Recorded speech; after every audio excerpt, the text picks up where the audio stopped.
ঘুমিয়ে পড়েছিল। আমি ঘুমিয়ে পড়েছি।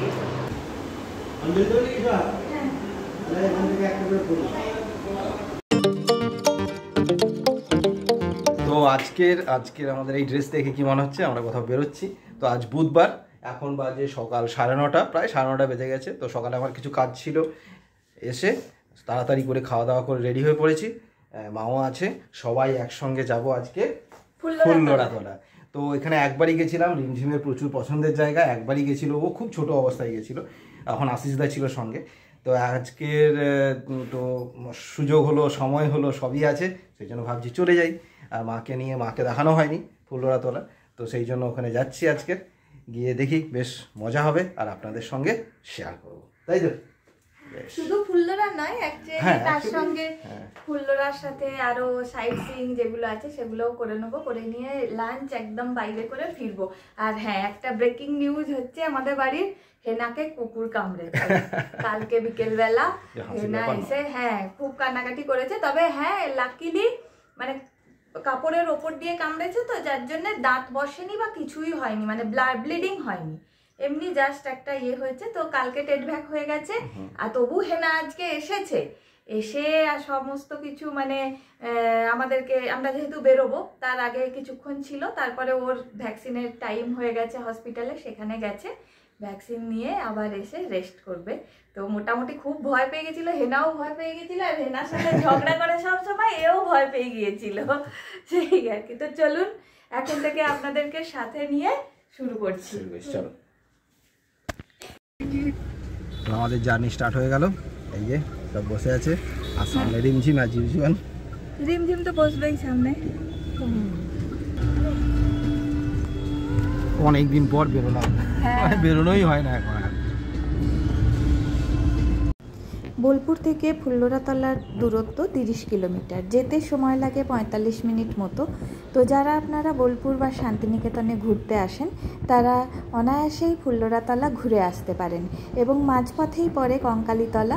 তো ফুল্লরাতলা যাওয়ার সঙ্গে সঙ্গে কঙ্কালীতলাও দেখে আসতে পারেন, আর সাথে আমরা আরও কয়েকটি জায়গা আছে, সেগুলো এই ব্লগেই বলে দিচ্ছি, সেগুলোও আপনারা দেখে নিতে পারেন, ভালো লাগবে আশা করি।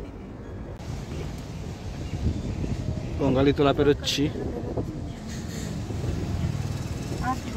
আবার আসবো। হ্যাঁ, বাস তো এই রাস্তায় আছে, লাভপুরের বাস। তো আমরা যেখানে যাচ্ছি ফুল্লরাতলা, ওটাও অ্যাকচুয়ালি 51 শক্তিপীঠের একটা।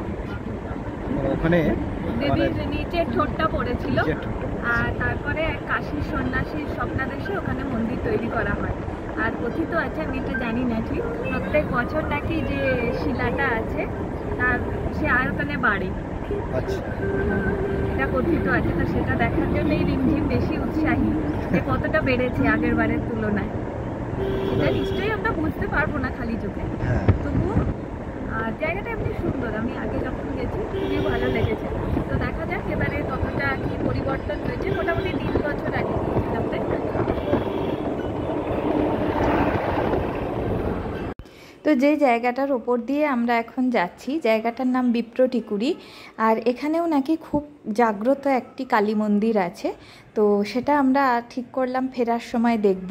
তো যাওয়ার সময় জাস্ট একটুখানি এক ঝলক দেখে গেলাম, যে একটা তেঁতুল গাছের তলায় কালী ঠাকুরের জাস্ট অবয়বটা রাখা আছে, মানে কাঠামোটা রাখা আছে, এটাতেই পুজো হয় বড় করে।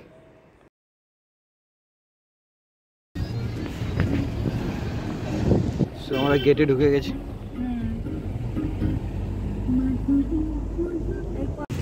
তো চলে এলাম, গাড়ি থেকে নেমে পড়লাম। এখন এগোচ্ছি, দেখে এই হচ্ছে সামনে। হ্যাঁ,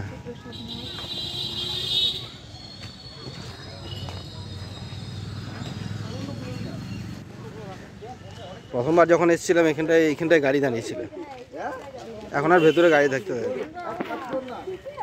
হ্যাঁ, ঠিকই করেছে। হ্যাঁ, 3 বছরে মন্দিরের সামনের অংশের অনেকই পরিবর্তন ঘটেছে।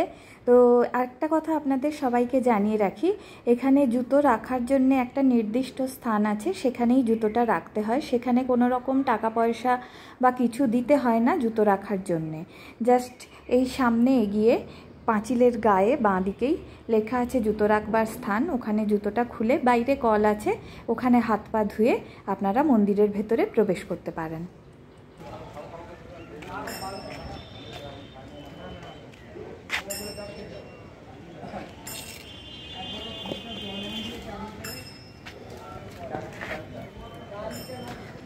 হাত ধুয়ে নিতাম।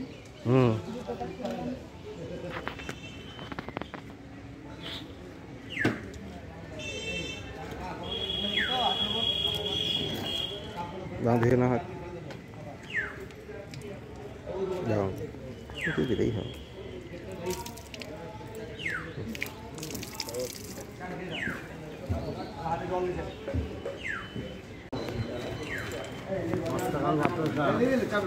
पाँच टाका बतासा আর কলা দিয়ে দিন। কলা কয়টা করে? দুটো করে দিন। হ্যাঁ নাকি? হ্যাঁ হ্যাঁ দুটো করে দিন। কত 60 ওটা একটাই নেই নাকি না মালা একটাই নেই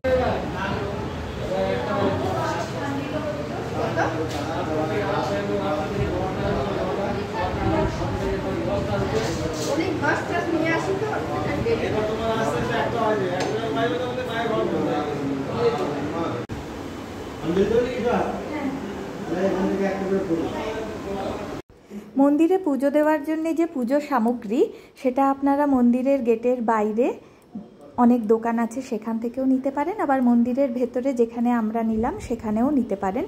এছাড়াও আপনারা যে যার বাড়ি থেকে কিছু ফলমূল বা মিষ্টি বা অন্য কোনো খান থেকে ফলমূল মিষ্টি নিয়ে আসতে পারেন, ফুলের মালা নিয়ে আসতে পারেন, সেগুলো দিয়েও এখানে পুজো দেওয়া যায়। এমন কোনো হার্ড অ্যান্ড ফাস্ট রুলস এখানে নেই যে আপনাকে মন্দিরে এসেই পুজোর সামগ্রী কিনে পুজো দিতে হবে, এবং এরকমও কোনো হার্ড অ্যান্ড ফাস্ট রুলস নেই যে দক্ষিণা নির্ধারিত।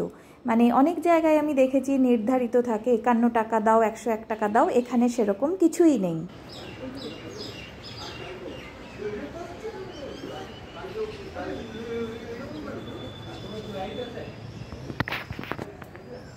তো পুজো দিয়ে খুব শান্তি, খুব আরামে পুজো দেওয়া হয়েছে। গতবারেও তাই। হ্যাঁ, ভিড়ভাট্টা নেই, সুন্দরভাবে পুজো দেওয়া যায়, এটাই এখানকার বিশেষত্ব। আর অ্যাকচুয়ালি সব সতীর 51 পিঠই ভীষণ সুন্দর, মানে সেটা সত্যিকারেরই এলে মন শান্তি হয়, তাই না? এখানে কি হচ্ছে, কিছু হবে মনে হয়? পুজো দিয়ে কিছু হবে না।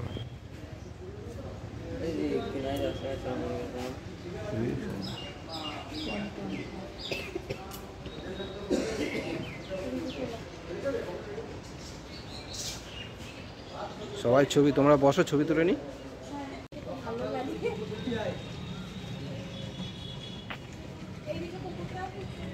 হ্যাঁ ওইদিকে যাবো।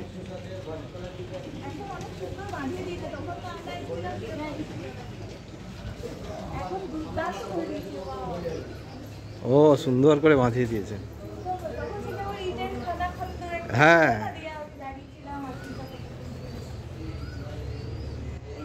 বিগত 3 বছরে মন্দিরটির অনেকটাই পরিবর্তন ঘটেছে। মানে মন্দিরের ভেতরে যা কিছু সব একই রকম আছে, কিন্তু বাইরে এই মন্দির বা এই পুকুর ঘাট এইগুলো অনেকখানি সংস্কার করে বাঁধানো হয়েছে, এবং পুকুরের চারিপাশে এই যে মার্বেল দিয়ে সুন্দরভাবে সাজানো হয়েছে, এগুলো আমার কাছে এখন নতুন একদম। তো এখানে দেবীর যথাযথ মূর্তি তো নেই, প্রায় 15 ফুটের একটি পাথর আছে যেটা কিনা দেবীর নিচের ঠোঁটের প্রতীক। এখানে দেবীকে মা ফুল্লরা রূপে পুজো করা হয়, যার অর্থ হলো প্রস্ফুটিত। আর এখানে ভগবান ভৈরবের সাথে তার সহধর্মিণী আছেন, এবং ভৈরবকে এখানে বিশেষ রূপে পুজো করা হয়। প্রতিদিন সকাল সন্ধে অন্নভোগ দিয়েই দেবী ফুল্লরা এবং তার ভৈরব বিশেষের পুজো দেওয়া হয়।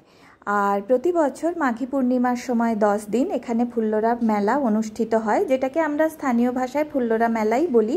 এখানেও বিভিন্ন ধরনের বিভিন্ন মানে আশেপাশে বিভিন্ন এলাকা থেকে লোকজন আসে, তাদের বিভিন্ন রকম জিনিসপত্র নিয়ে পসরা সাজিয়ে। শুনেছি মেলা ভীষণ ভালো জাঁকজমকপূর্ণভাবেই অনুষ্ঠিত হয়, যদিও আমার কখনো আসা হয়নি।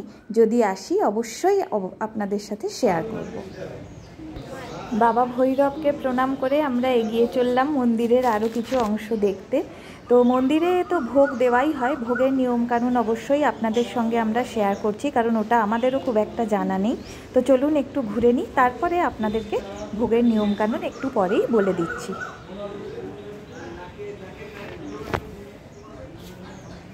তো এইখানে ভোগের জন্য মনে হয় আগে থেকে বলে দিতে হয়, এই যে রান্নার জায়গা, এইখানে ভোগ রান্না হয়। আর সামনে ভোগের মনে হয় সামনে ব্যবস্থা করেছে খাওয়ার, আগে তো এইখানেই ছিল, এই যে ভোগ ঘর। হ্যাঁ হ্যাঁ,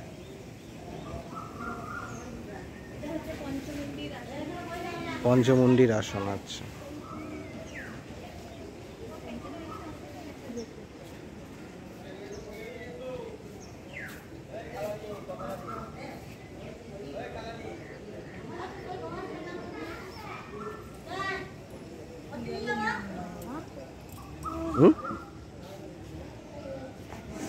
সকাল 9টা থেকে 12টা পর্যন্ত কুপন দেওয়া হয়। আচ্ছা, 1:15-তে মায়ের ভোগ হয়। আচ্ছা, সেই ভোগটা 1:30টার সময় বিতরণ করা হয়। 1:30টা থেকে হয়, সেই ভোগটাই বিতরণ করা হয়। আচ্ছা। এদিকে তো ভোগ ঘর দেখলাম, এটা বাইরে না? ওটা পিছনে হচ্ছে ভোজনালয়, যেখানে বসে ভোগ খাওয়ানো হয়। আচ্ছা, ওটা হচ্ছে ভোজনালয়, ওটা হচ্ছে রন্ধনশালা। আচ্ছা। আর ওদের খরচ মানে কি পে করতে হয় কত করে? 40 টাকা পার প্লেট। 40 টাকা পার প্লেট। আচ্ছা আচ্ছা, বেশ, ঠিক আছে। মায়ের অন্নের ভোগ, ঠিক আছে। হ্যাঁ, এটা হচ্ছে ভোজনালয়, মানে ভেতরে রান্না হয়, ভোজন তৈরি হয়, আর এখানে ভোজনালয়, এখানে খাওয়ানো হয়। এবং যেমনভাবে বললো 1:30টার পর।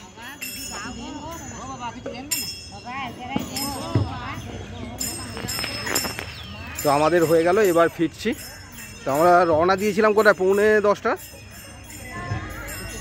তো এখানে কোথায় 9:30 রওনা দিয়েছিলাম, এখানে পৌঁছে গেছি প্রায় 10:15 নাগাদ পৌঁছে গেছি। 10:10 পৌঁছে গেছি, মোটামুটি বোলপুর থেকে খুব একটা দূরে নয়। তারপরে এই তো পুজো দেওয়া হয়ে গেল, ফাঁকা ছিল, তো খুব সুন্দর করে পুজো দিয়ে দিলাম, অঞ্জলিও দিল সবাই। হ্যাঁ, অঞ্জলিও দিলাম। এইখানে কিন্তু এই জিনিসগুলো আছে, মানে ওনারা জিজ্ঞেস করেন অঞ্জলি দেবেন, এবং খুব ভক্তি ভরে করে পুজো দেওয়া হয়। ভালো লাগলো বেশ। তো পুজো দেওয়া হলো, এইবারে মা কঙ্কালীর সঙ্গে যাই। এবং হ্যাঁ, তো আমরা একটা জায়গায় নেমেছি, সেটা হচ্ছে ফুলরাতলা যাওয়ার রাস্তাতেই পড়ে। যাওয়ার সময় দেখি বিপ্রটিকুড়ি কালী মন্দির। এটা সবাই এখানে মানে কথিত আছে, এটা খুব জাগ্রত মন্দির। এবং সব থেকে এখানে ইন্টারেস্টিং ব্যাপার যেটার জন্য দাঁড়ানো, সেটা হচ্ছে এই গাছটা। একবার এটা তেঁতুল গাছ, কিন্তু তেঁতুল গাছটা পুরোপুরি শিকড়ের উপর দাঁড়িয়ে আছে, মানে এই ভেতরে মাটি নেই।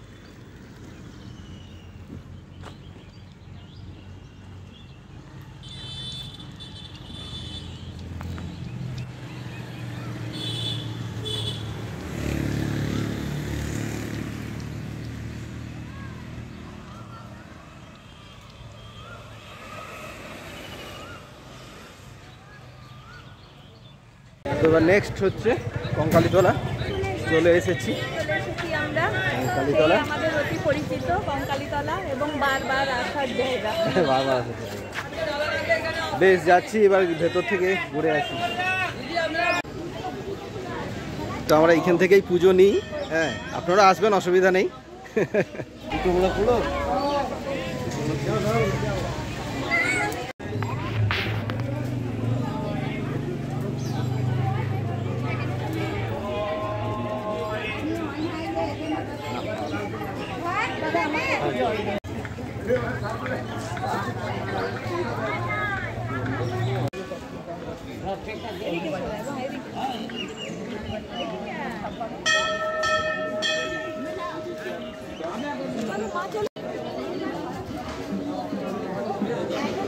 না না,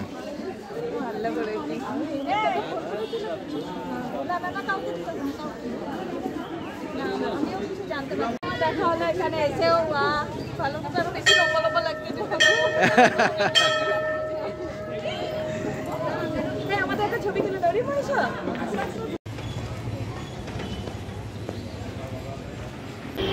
তো যাই হোক, মা কঙ্কালীর পুজো দেওয়া হয়ে গেছে, কমপ্লিট হয়ে গেছে। এই প্রচুর রোদের জন্য আর আমরা ওখানে ঘুরলাম না, প্রচণ্ড রোদ। ভীষণ রোদ, মানে অরিজিনালি এবার গরমটা শুরু হয়ে গেছে। এবার আমরা বেরিয়ে পড়েছি, এবার লাঞ্চের দিকে যাচ্ছি। হ্যাঁ, বাজে 11:15। যেতে যেতে 12টা বাজবে। যেতে হয়তো 12টা বাজবে, তখন লাঞ্চটা করে তারপরে বাদবাকি আবার ঘোরার প্রোগ্রামটা করবো। ইলাম বাজারের জঙ্গলের মধ্য দিয়ে আমরা যাচ্ছি ফসিল পার্ক।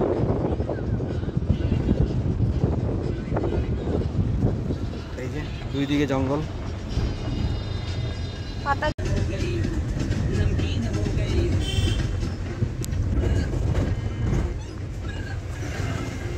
ফসিল পার্কে চলে তো গিয়েছিলাম, কিন্তু গিয়ে খেয়াল হলো পরে, বা ওর গেটেও লেখা আছে দেখলাম, বুধবার হওয়ার জন্যে ফসিল পার্ক বন্ধ।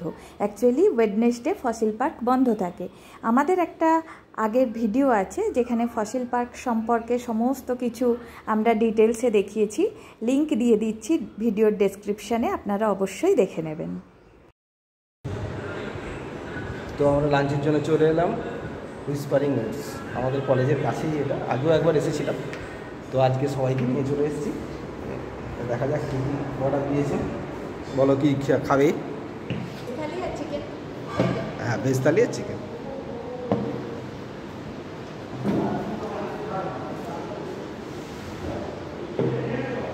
ঘুমিয়ে পড়েছিল।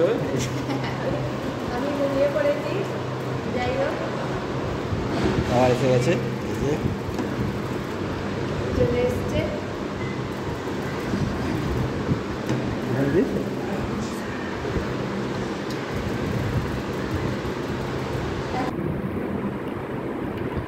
শুক্তো, ডাল, দারুণ হয়েছে।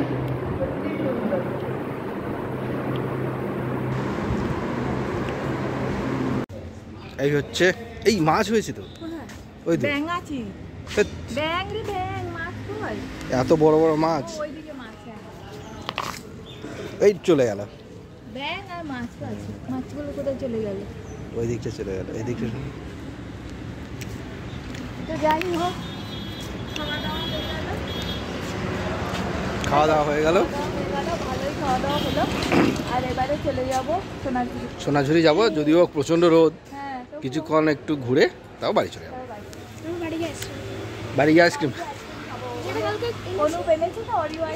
ও আচ্ছা আচ্ছা আচ্ছা,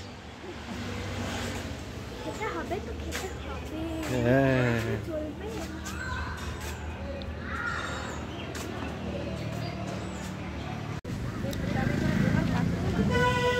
দেখে বোঝাই যাচ্ছে কি পরিমাণ রোদ। তো যাই হোক, খাওয়া দাওয়া করে চলে এলাম। দোকানের সংখ্যা বাড়বে। হ্যাঁ, এখন দোকানের সংখ্যাটা কম আছে, আরো বাড়বে। নতুন করে দেখানোর কিছু নেই, সোনাঝুরির হাট তো চলে এসেছি। একবার দেখিয়ে দিচ্ছি, কারণ প্রত্যেক ব্লগেই তো নতুন নতুন দর্শক থাকে, হ্যাঁ, তাদের জন্য আরেকবার দেখিয়ে দিচ্ছি। তো আজকে বুধবার, আর আমরা চলে এসেছি এখন তো 1:45, তাই সব দোকানপাট বসেনি, কিছু কিছু বসেছে। তো তারই মধ্যে মোটামুটি জমজমাট। তবে এটাই শনি রবিবারে বিশাল ভিড় এবং দাঁড়ানোর জায়গা থাকে। আমাদের অন্যান্য ব্লগ যেগুলো সোনাঝুরি ওরিয়েন্টেড, তাতে তখন দেখতে পাবেন যে কি পরিমাণ ভিড়টা হয়। তো আজকে মোটামুটি এইরকম সোনাঝুরির অবস্থা। সোনাঝুরির হাটের এমন অমোঘ আকর্ষণ যে এই রোদেও আমরা ঘোরা ছাড়লাম না, এবং ঘুরে ঘুরে দেখতে দেখতে বেশ কিছু এক্সক্লুসিভ জিনিসও কালেক্ট করে ফেললাম। তো আপনারা যারা প্রথম আসবেন তারা একবারে আনন্দে আত্মহারা হয়ে যাবেন, একটাই কারণে, কারণ এখানে এত জিনিস এবং এত রিজনেবল রেটে যে কোনটা ছেড়ে কোনটা নেবেন খুঁজেই পাবেন না। তাই ঝটপট চলে আসুন। তো দেখে বুঝতেই পারছেন এক্সস্টেড, সোনাঝুরিতে নেমে এত রোদের তাপ, স্বাভাবিক ব্যাপার, চৈত্র মাস, তার সঙ্গে মার্চ মাস, তো সেই জন্য এত রোদের তাপ যে ঝলসে গেছি পুরো। আর ওইখানে আর ভিডিও করার মানে ক্ষমতাই ছিল না আমাদের, এরকম অবস্থা হয়েছে। তো বেজেছে এখন 3টে, আর বাড়ি ফিরে চলে এসেছি। এসে এবার 5টা থেকে রিমঝিমের নাচের ক্লাস আছে, সেই জন্য ও জামা কাপড় ছেড়ে রেস্ট নিচ্ছে, আমরাও তাই করব। তো তার আগে ভাবলাম আপনাদেরকে একটু আপডেট দিয়ে দিই যে কেন সোনাঝুরিতে গিয়ে আর ব্লগ করা হলো না, ভীষণ রোদের জন্য। তো এর আগে তো সোনাঝুরির ব্লগ আছেই, আশা করছি এর পরেও সোনাঝুরির ব্লগ আপনাদের সাথে শেয়ার করতে পারবো। তবে হ্যাঁ, একটু বৃষ্টিটা হয়ে যাক আর একটু টুরিস্টদের ভিড়টা কমে যাক, তারপর অবশ্যই মানে সোনাঝুরি